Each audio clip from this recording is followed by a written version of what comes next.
Hello everyone, स्वागत है आपका इस YouTube channel RK education arena पे। जैसा कि आप सभी को पता है, फिजिक्स का पहला चैप्टर रिफ्लेक्शन ऑफ लाइट हमारा चल रहा था। इसमें बहुत सारे टॉपिक्स को मैंने आपको कवर कराया था। आज एक नया टॉपिक लेके आया हूं जो कि है relation between focal length and radius of curvature in a spherical mirror. Spherical mirror कहने का मतलब आपको पता है कि स्फेरिकल मिरर कितने तरह के होते हैं, दो तरह के होते हैं, कॉनकेव और कॉन्वेक्स होता है। मैं दोनों में आपको कराऊंगा। सीधे सीधे आम भाषा में कहें तो F बराबर R/2 को आज हम लोग क्या करेंगे, प्रूफ करेंगे। तो चलिए सबसे पहले कॉनकेव मिरर में देखते हैं कि कैसे प्रूफ करना है। तो सबसे पहले हम क्या करेंगे कि एक कॉनकेव मिरर बनाएंगे। क्या बनाएंगे? एक कॉनकेव मिरर बनाएंगे। देखिए मैंने कॉनकेव मिरर बना लिया। और आपको पता है कि कॉनकेव मिरर क्या होता है, जिसका आउटर मोस्ट पार्ट क्या होता है, पॉलिश किया होता है। जिसके आउटर मोस्ट पार्ट को हमने पॉलिश कर दिया। अब क्या होता है कि मिरर के बीचों बीच एक प्रिंसिपल एक्सिस गुजरती है। क्या गुजरती है? मिरर के बीचों बीच एक लाइन गुजरती है जिसको हम क्या कहते हैं, प्रिंसिपल एक्सिस कहते हैं। और इस मिरर जो प्रिंसिपल एक्सिस जिस पॉइंट से गुजरती है मिरर के, वह मिडिल पॉइंट होता है मिरर का, जिसे हम क्या कहते हैं, P से डिनोट करते हैं। हमारा पोल यानी कि ध्रुव होता है, पोल यानी कि ध्रुव होता है। और साथ ही साथ यहाँ पे हमारा क्या होता है, फोकस। और ये हो गया हमारा सेंटर ऑफ कर्वेचर। बाकी फोकस क्या होता है, सेंटर ऑफ कर्वेचर क्या होता है, ये सब मैंने आपको बताया हुआ है पहले पिछली क्लास में। तो चलिए अब हम लोग क्या करेंगे कि मान के चलते हैं कि इन्फिनिटी से एक लाइट रेज आ रही है, किरण आ रही है। इन्फिनिटी से क्या आ रही है, एक लाइट रेज आ रही है। और आपको ये भी पता है कि कोई भी लाइट रेज आती है तो मिरर के किसी सरफेस से टकराती है। तो जिस सरफेस से टकरा रही है, यानी कि रिफ्लेक्टिंग सरफेस से टकराती है, जिस सरफेस से टकरा रही है उसको हम नाम देते हैं बी। और मान लेते हैं कि एक लाइट रे आ रही है, ठीक है। और मिरर के रिफ्लेक्टिंग सरफेस से टकराकर फोकस से होकर गुजरती है। किससे होकर गुजरती है? फोकस से होकर गुजरती है। तो इसको हम आसानी से क्या करेंगे, फोकस से होकर गुजार देंगे। देखिए फोकस से होकर गुजर गई, ठीक है। यहाँ तक कोई दिक्कत वाली बात नहीं है। अब यहाँ पे बी पॉइंट दे दिया है तो इसको बी डैश दे देते हैं। एक मिरर का नाम रख देते हैं कि मिरर बी डैश है हमारा। ए एक लाइट आ रही है इन्फिनिटी से जो मिरर के बी पॉइंट से टकरा रही है और फोकस से होके गुजर रही है। यहाँ तक कोई दिक्कत नहीं है। अब थोड़ा सा कुछ पैरामीटर्स है जिसको हम देख लेते हैं। अब अगर मैं मिरर के सरफेस से सटकर एक क्या खींचूँ, टेंजेंट खींचूँ, ठीक है। और ये अब मैं थोड़ा सा नेमिंग करूँगा। अब ये जो होता है कि सेंटर ऑफ कर्वेचर और पोल के बीच का डिस्टेंस हमारा क्या कहलाता है, रेडियस ऑफ कर्वेचर कहलाता है। ये सब मैंने आपको बता रखा है, जिसे कि R से डिनोट करते हैं। और यही पोल और फोकस के बीच का डिस्टेंस क्या कहलाता है, तो इसको स्मॉल f से डिनोट करते हैं। ये कहलाता है फोकल लेंथ। ये क्या कहलाता है, फोकल लेंथ कहलाता है। यहाँ तक समझ में आ गया। अब शुरू करते हैं डेरिवेशन की, कैसे इसको करना है। अब ये सब तो पता लग गया आपको कि लाइट आ रही है, मिरर के बी पॉइंट से टकरा के फोकस से होकर गुजर रही है। अब सबसे पहले हम क्या करेंगे कि ड्रॉ सी बी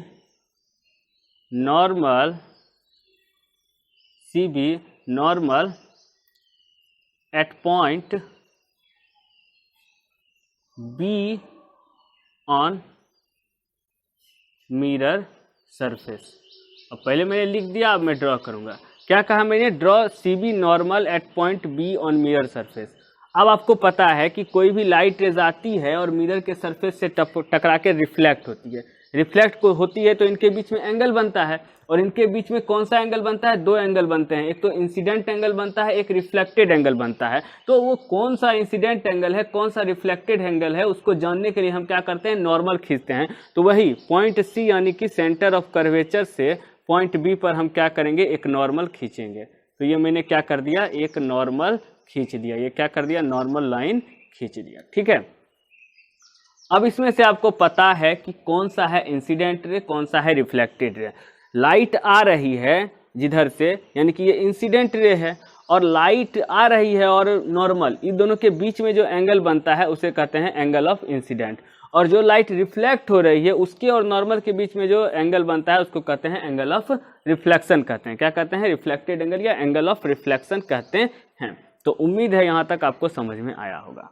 अब क्या करते हैं, फ्रॉम लॉ ऑफ रिफ्लेक्शन यानी कि परावर्तन के नियम से, फ्रॉम लॉ ऑफ रिफ्लेक्शन कहने का मतलब है कि परावर्तन के नियम से एंगल ए बी सी बराबर हो जाएगा एंगल CBF क्यों होगा?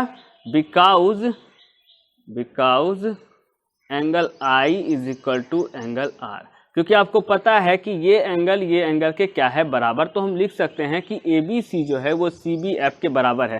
ध्यान से देखिए, ABC ये एक ट्रायंगल बन रहा है ABC, इसका ये एंगल और इसका ये एंगल दोनों बराबर है, क्योंकि इंसिडेंट एंगल और रिफ्लेक्टेड एंगल दोनों क्या होते हैं? बराबर होते हैं, ये लॉ ऑफ रिफ्लेक्शन से।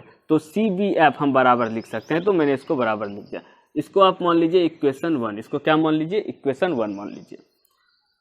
अब आगे चलते हैं, एंगल ABC बराबर एंगल BCF फ्रॉम, मैं अभी समझाऊंगा कैसे हुआ है, अल्टरनेटिव एंगल। अल्टरनेटिव एंगल कहने का मतलब क्या होता है? अल्टरनेटिव मतलब होता है एकांतर कोण। इसको मान लीजिए इक्वेशन 2, इसको क्या मान लीजिए? इक्वेशन 2 मान लीजिए। अब कैसे हुआ देखिए, आपको पता होगा, थोड़ा सा मैथमेटिकल टर्म है कि दो पैरेलल लाइन अगर के बीच से एक लाइन इंटरसेक्ट करता है तो ये एंगल और ये एंगल क्या होता है? बराबर हो जाता है। कैसे? अल्टरनेटिव एंगल से, यानी कि एकांतर कोण से। या फिर ये एंगल और ये एंगल बराबर हो जाएगा, कैसे? अल्टरनेटिव एंगल से, एकांतर कोण से। तो आप देख सकते हैं कि इस लाइन के ऊपर, ये जो मैंने नॉर्मल खींचा हुआ है, इस लाइन के ऊपर ये एंगल और ये एंगल जो बन रहा है, ये कैसे बन रहा है? तो ये अल्टरनेटिव एंगल ही बन रहा है। इस फिगर को देखिएगा, उसके बाद थोड़ा सा यहाँ पे आप दिमाग लगाइएगा। तो ABC में जो एंगल B जो I इंसिडेंट बन रहा है और BCF में जो यहाँ पे बन रहा है, एक लाइन के देख सकते हैं आप, ये एक लाइन में यहाँ और यहाँ बन रहा है। ये क्या है? अल्टरनेटिव एंगल के कारण। ये अल्टरनेटिव एंगल के कारण ये और ये क्या है? बराबर हैं। तो उम्मीद है कि समझ में आया होगा आप लोगों को। इसको इक्वेशन 2 मान लेते हैं। अब क्या कर सकते हैं हम? From equation 1 and 2, from equation 1 and 2 हम क्या करेंगे? देखिए, इधर भी ABC है, इधर भी ABC है। अगर ये एंगल ABC बराबर CBF है और यहाँ भी एंगल ABC बराबर BCF है, तो ऑब्वियसली क्या होगा कि CBF और BCF क्या हो जाएंगे? बराबर होंगे। क्या होगा? यानी कि एंगल CBF बराबर हो जाएंगे एंगल BCF के। क्या हो जाएगा? एंगल CBF BCF के बराबर हो जाएगा, यानी कि ये एंगल के क्या हो जाएगा? बराबर हो जाएगा। यहाँ तक आपको कोई प्रॉब्लम नहीं आनी चाहिए। क्यों? क्योंकि आप देख रहे हैं यहाँ एंगल ABC, यहाँ भी एंगल AC। अब जब इसके बराबर ये है, इसके बराबर ये है, तो ऑब्वियसली ये दोनों क्या होंगे? बराबर होंगे। अब क्या करते हैं, एंगल BCF जो है ये है आइसोसेलेस ट्राइंगल। अब आइसोसेलेस ट्राइंगल क्या होता है? समद्विबाहु त्रिभुज जिसकी दो भुजाएं क्या होती हैं? बराबर होती है। BCF क्या है? आइसोसेलेस ट्राइंगल है, ठीक है, क्योंकि इसकी क्या है? दो भुजाएं बराबर होती हैं। कैसे होती हैं देखते हैं। अब आप यहाँ पे फिर से इमेज में समझिएगा कि ये एंगल I हुआ, ये एंगल I हुआ, ये एंगल क्या हुआ? R हो गया, ये एंगल क्या हो गया? R हो गया। अब आपको पता है कि ये एंगल I और ये एंगल I दोनों बराबर हैं, और एंगल R जो है रिफ्लेक्शन के लॉ से यानी कि लॉ ऑफ रिफ्लेक्शन से एंगल R जो होता है वो एंगल I के बराबर होता है। यानी कि इंसिडेंट एंगल जो होता है वो रिफ्लेक्टेड एंगल के बराबर होता है। यानी कि ये I जो है ये R के बराबर है, ये R क्या है? ये I के बराबर है। और यहाँ I है, यानी कि ये एंगल और ये एंगल भी क्या होगा? बराबर होगा। एंगल I बराबर क्या हो जाएगा? Angle R। यहाँ पे मैं साइड में लिखता हूँ समझने के लिए, एंगल I बराबर एंगल R हो जाएगा।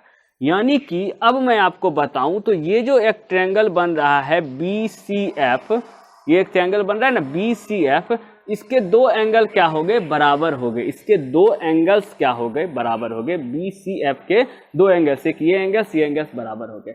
अब ट्रायंगल की प्रॉपर्टीज आपको पता होगी कि किसी भी ट्रायंगल का जितना एंगल बराबर होता है उतनी भुजा उसकी बराबर होती है। अगर एक एंगल बराबर होगा तो एक भुजा उस ट्रायंगल की बराबर होगी, दो एंगल बराबर होगा तो दो भुजाएं बराबर होगी, तीन एंगल बराबर होगा तो तीन भुजाएं बराबर होगी। इक्विलैटरल ट्रायंगल जो हमारा समबाहु त्रिभुज होता है वो इसी रूल पर काम करता है। उसकी तीनों भुजाएं बराबर होती हैं तो उसका तीनों एंगल 60 60 60 का होता है। यानी कि इसके दो एंगल बराबर हैं तो दो भुजा भी बराबर होगी। अब यहाँ पे देखिए ये साइड्स तो बहुत बड़ा है, ये साइड्स क्या है, बहुत बड़ा है। तो कौन से दो साइड्स बराबर होंगे, ये साइड्स और ये साइड्स क्या हो जाएंगे, बराबर हो जाएंगे। यानी कि हम लिख सकते हैं, क्या लिख सकते हैं कि BCF आइसोसेलेस ट्रायंगल है जहां पे BF FC के बराबर है, BF FC के क्या है, बराबर है। यहां तक कोई दिक्कत नहीं कि BF क्या है, FC के बराबर है। किससे, आइसोसेलेस ट्रायंगल से। अब थोड़ा सा और कॉन्सेप्ट क्लियर करते हैं। हम जानते हैं कि ये R है और R का आधा यानी कि रेडियस ऑफ कर्वेचर का आधा फोकल लेंथ होता है। अब इसका फोकल लेंथ होता है और ये फोकस जो होता है ये इसका मिड पॉइंट होता है, यानी कि जितनी दूरी पोल से फोकस की बीच की है उतनी ही दूरी फोकस से सेंटर ऑफ कर्वेचर की है। ये जितनी दूरी है पोल से फोकस की बीच की, उतनी दूरी फोकस से सेंटर ऑफ कर्वेचर की बीच की है, क्योंकि ये क्या है, मिडिल में है। इसको दो भाग में बांट रहा है कौन, फोकस बांट रहा है।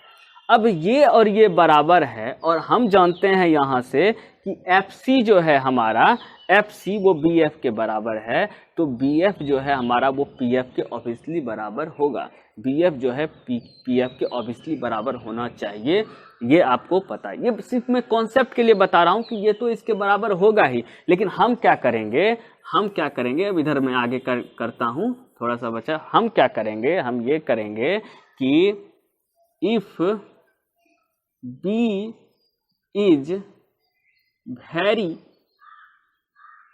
nearer to P, हम क्या करेंगे कि अगर मान के चलते हैं कि ये देखिए दर्पण का जो है द्वारक बहुत छोटा हो, कुछ इस तरह से हो, ठीक है। और यहाँ पे यानी कि B जो है मान के चलते हैं कि P के बहुत से नज़दीक हो, यानी कि मान लो कितना नज़दीक होगा, ठीक है, मान लो कि इतना नज़दीक होगा। तो इस समय में BF जो हो जाएगा वो बराबर हो जाएगा PF के, होगा कि नहीं होगा। इस समय अब BF जो होगा वो PF के बराबर हो जाएगा। ये B मान लीजिए उठ के यहाँ चला आया तो BF जो है PF के बराबर होगा। ये एक पॉइंट आपको लगाना है कि if B is very nearer to P, तो BF जो होगा वो PF के बराबर हो जाएगा। यहाँ तक उम्मीद है कि समझ में आ गया होगा।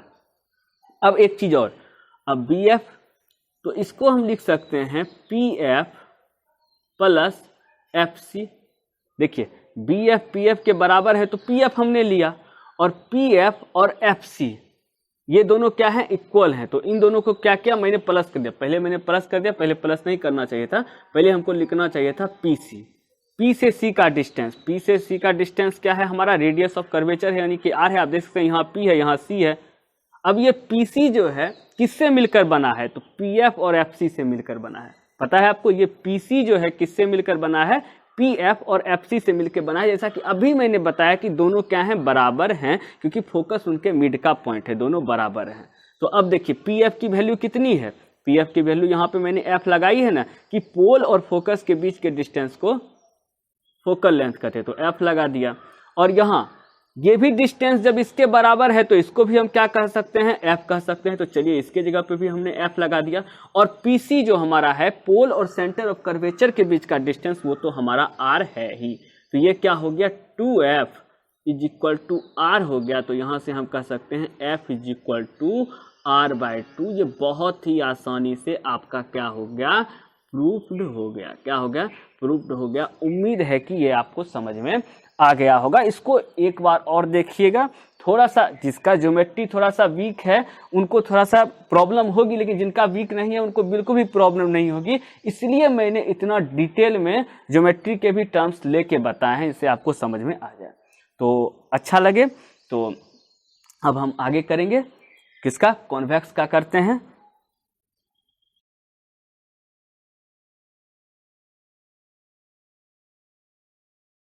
चलिए तो अब स्टार्ट करते हैं कॉन्वेक्स में। तो कॉन्वेक्स मिरर में करने से पहले सबसे पहले हम क्या करेंगे, वही काम करेंगे, इमेज बनाएंगे। किसका इमेज बनाएंगे, कॉन्वेक्स का इमेज बनाएंगे। और आपको पता है कि कॉन्वेक्स मिरर जो हमारा होता है उसके इंटरनल मोस्ट पार्ट पे क्या होता है, पॉलिश किया होता है। सेम काम करने के बाद हम क्या करेंगे, फिर से क्या करेंगे, प्रिंसिपल एक्सिस को खींचेंगे। एक प्रिंसिपल एक्सिस लाइन आएगी जो दर्पण के एक बिंदु से होकर गुजरेगी। वह बिंदु दर्पण का मिड पॉइंट होगा, जिसे कि हम कहते हैं पोल। ठीक है, यहाँ तक समझ में आ गया। और यहाँ पे हो जाएगा फोकस यहाँ पे हो जाएगा सेंटर ऑफ कर्वेचर। अब क्या होगा इस कंडीशन में, देखिए कि रिफ्लेक्टिंग एरिया हमारा क्या है, ये पीछे साइड का है, ये सरफेस हमारा रिफ्लेक्टिंग एरिया है। तो अब जो इन्फिनिटी से लाइट हमारी आएगी, अब जो इन्फिनिटी से लाइट आएगी और दर्पण के बी पॉइंट पे टकराएगी, इसको ए मान के चलते हैं, बी पॉइंट पे टकराएगी, वो क्या होगा, और दर्पण बी बी डैश मान लीजिए, बी पॉइंट पे टकराएगी, वो क्या होगी, रिफ्लेक्ट हो जाएगी। वो क्या हुई, इधर देखिए आप लोग, रिफ्लेक्ट हो गई। इसको नाम रख दीजिए डी दे दीजिए, क्या दीजिए, डी नाम दे दिया, ठीक है, कोई दिक्कत नहीं। अब क्या होगा कि आप जानते हैं कि जो भी लाइट रेज रिफ्लेक्ट होती है वो रिफ्लेक्ट होने के बाद फोकस से होकर गुजरती है, लेकिन यहाँ पे क्या है कि डाइवर्जिंग है, ये लेंस क्या है, डाइवर्जिंग है। तो जब इसको हम वर्चुअली मिलाएंगे, यानी कि काल्पनिक रूप से मिलाएंगे, आपको पता है हम कैसे मिलाते हैं, काल्पनिक रूप से मिलाते हैं, तो जब वर्चुअली मिलाएंगे तो वो कहाँ से होके जाएगी, फोकस से होके जाएगी। जब हम वर्चुअली मिलाएंगे तो वो फोकस से होके जाएगी। और अब क्या करना है कि फिर से क्या करना है, हमको नॉर्मल लेना है। तो फिर हम क्या करेंगे, ड्रॉ नॉर्मल। अब नॉर्मल कैसे ड्रॉ करेंगे, तो ई पॉइंट से एक नॉर्मल आएगा जो कि सीधा जाके कहाँ मिल जाएगा, पॉइंट सी पे। तो ड्रॉ नॉर्मल, इसको ई रख दीजिए, E B at point B on mirror surface, mirror surface के बी पॉइंट पे, मिरर सरफेस। यहाँ तक उम्मीद है कि समझ में आ गया होगा। इसके भी पैरामीटर्स हैं, अगर हम टेंजेंट लें तो इसके भी पैरामीटर्स हैं। आपको पता है कि सेंटर ऑफ कर्वेचर और पोल के बीच का डिस्टेंस r, जो नेमिंग करेंगे, और फोकस और सेंटर ऑफ कर्वेचर के बीच का डिस्टेंस स्मॉल f, यानी कि फोकल लेंथ। ठीक है, यहाँ तक उम्मीद है कि समझ में आ गया होगा। Draw normal E B at point B on mirror surface, यानी कि ई बी नॉर्मल हमने मिरर सरफेस पे दे दिया। अब आपको पता है कि लाइट यहाँ से टकरा के रिफ्लेक्ट हो रही है, तो ये और ये एंगल क्या होगा, बराबर होगा। ये एंगल आई है, ये एंगल आर है, ये क्या है, एंगल आई, ये एंगल आर है। तो हम लिख सकते हैं फ्रॉम लॉ ऑफ रिफ्लेक्शन से, सेम वही चीज है, बस थोड़ा सा देखना है। फ्रॉम लॉ ऑफ रिफ्लेक्शन से हम लिख सकते हैं कि ए बी ई जो है वो हमारा बराबर है किसके, ई बी डी के। ए बी ई जो है वो ई बी डी के बराबर है, because angle I is equal to angle R. यहाँ तक उम्मीद है कि कोई दिक्कत नहीं हुआ होगा। अब दूसरी बात जो है वो क्या है कि अब हम क्या करेंगे कि आप देख सकते हैं कि ये जो लाइट रिफ्लेक्ट होके फोकस से होके जा रही है, यानी कि ये एंगल और ये एंगल क्या हो जाएगा, बराबर हो जाएगा। आप पूछिएगा कि ये एंगल और ये एंगल कैसे बराबर हो जाएगा, तो चलिए पैरामीटर देखते हैं ज्योमेट्री का। मान लीजिए कि दो पैरेलल लाइन को एक तीसरी लाइन क्या कर रही है, कट कर रही है।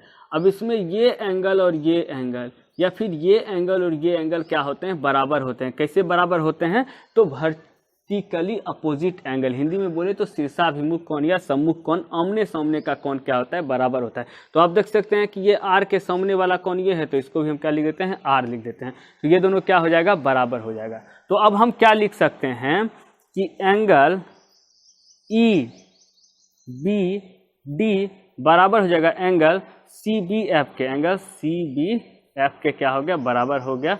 ये हो गया इक्वेशन हमारा 2 हो गया, ये क्या हो गया, इक्वेशन हमारा 2 हो गया। अब जो तीसरी बात है वो क्या है कि हम मान के चलेंगे कि ए बी जो है वो पैरेलल लाइन है पी सी के।